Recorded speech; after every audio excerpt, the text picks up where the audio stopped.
Now, the French government has already laid out billions of euros to support businesses and households. Kate Moody's been looking at the details of this. Kate, who's paying for this crisis? Well, Stephen, the government is really shouldering the lion's share.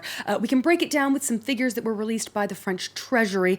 Assuming the French economy takes an 11% hit this year, businesses are on the front line, facing the biggest initial shock, some 3/4 of the total losses. That's represented in yellow on that first graph there. But once they've received grants, payroll support, and other emergency aid, you can see their share shrinks to under 1/4. The government will be covering more than 60% of the damage, with households in green protected as much as possible. So how much will all of this cost, and what will it mean for French public finances? Well, overall, France's pandemic response has already cost some 470 billion euros. The majority of that is in state-backed loans for struggling businesses, along with new direct spending.